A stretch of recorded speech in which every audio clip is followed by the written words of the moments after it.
Je m'interroge ce jour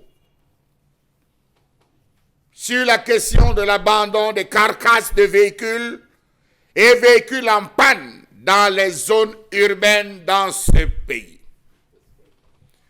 Douala, Bafoussam, Yaoundé, Bétoua,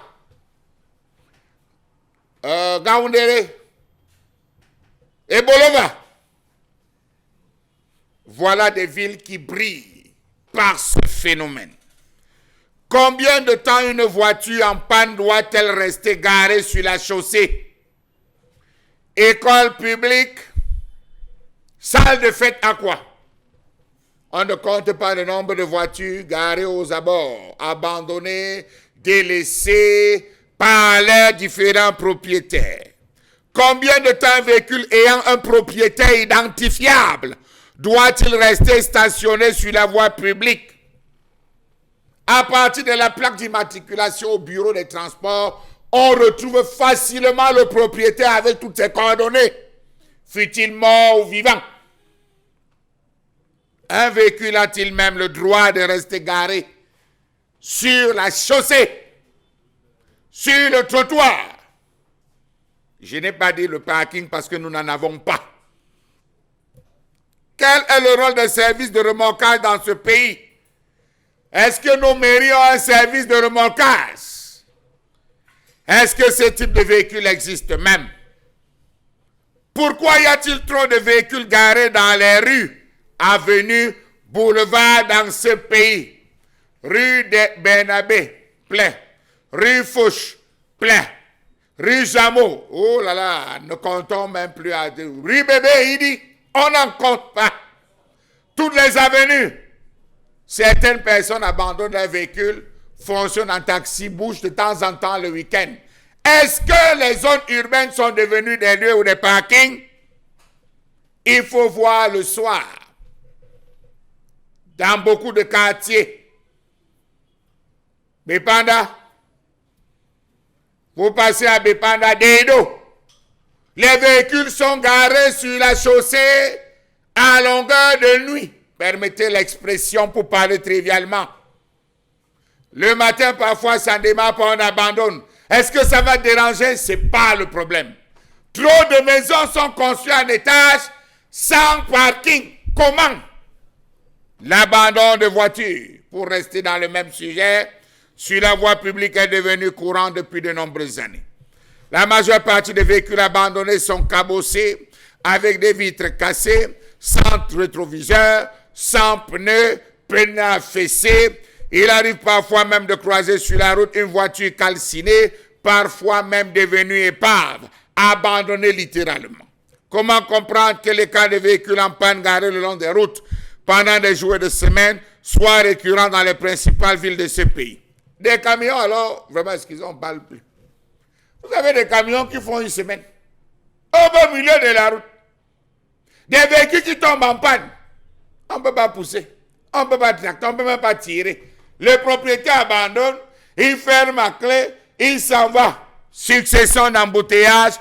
Que font les maires? Rien. On les retrouve partout, dans les virages, les axes lourds, les pistes à des endroits où la visibilité est réduite, comme si le propriétaire du dit véhicule avait un contrat avec le diable. Très souvent dans des angles isolés, ces automobiles bouchent la circulation et causent de nombreux accidents. Comment ne pas comprendre la crainte des parents qui s'inquiètent pour la vie de leurs enfants, qui doivent chaque jour traverser la route pour aller à leur école? Faites le tour de la ville de Douala pour comprendre. Montée américain, Neubel, catastrophe phénoménale. L'OCPOM est en train de battre les records. Vous avez des gens qui achètent 10 véhicules parce qu'il a l'argent. Un véhicule tombe en panne, ça obstrue, tirez s'il vous plaît, vous mettez en route, le mécanicien va venir regarder. On ouvre 2 à 3 fois au diable. On a 9. Progressivement, ça chute, et puis rien. Où est passé le service de la casse, tant annoncé par le maire de la ville? Difficile de parcourir plusieurs kilomètres sans tomber sur des carcasses et des véhicules. La fourrière ne prend jamais ces véhicules. On attend que vous venez garer votre véhicule 2 minutes pour mettre les sabots. Bravo à nos amis de la Fourrière. C'est là où ils vivent. Ces véhicules et Caracas, il n'y a rien comme procédé pour transporter et dégager la voie. Parfois, sur le long de tracé, avant feu rouge, il y a un endroit où c'est devenu un pisodrome. Femmes comme hommes s'y cachent pour faire pipi tranquillement. Dans les entrées des quartiers, c'est alors grave. C'est là où les fumeurs de Mbanga, les agresseurs vont se réfugier tranquillement, attendant opérer. Je me suis rapproché des responsables de la mairie de Douala 3, Douala 5. Ils m'ont fait comprendre là-bas qu'il n'y a pas de budget pour ça. Savez-vous que ces engins de la mort sont à l'origine de nombreux accidents? Savez-vous qu'un véhicule ne doit en aucun cas être abandonné tant que la voiture est en votre nom? Vous en êtes le responsable. Le moindre accident occasionné par un véhicule, fût-il stationné d'après les textes de loi du Cameroun, même si vous l'avez abandonné, messieurs, vous serez recherchés pour crime si jamais ça a tué.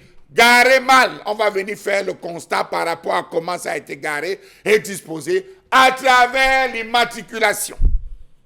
Même si votre véhicule est abandonné, laissé à l'abandon dans une rue, un parking ou un champ, il doit répondre à 2 obligations.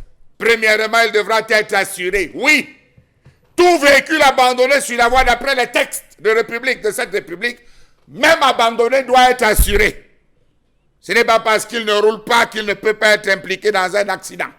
Il devrait également disposer d'un contrôle technique en cours de validité. Dans le cas contraire, il y a également risque de verbalisation. Sauf qu'au Cameroun, rien n'est fait. L'article 228 du Code pénal stipule un périmètre d'emprisonnement de 3 mois, 3 ans et d'une amende de 5 000 à 500 000 au lieu de ces 2 peines seulement. Celui par qui une imprudence grave risque de mettre autrui en danger en conduisant, arrêtant ou abandonnant un véhicule sur la voie publique. À bon entendeur. Sa ligne, tout simplement.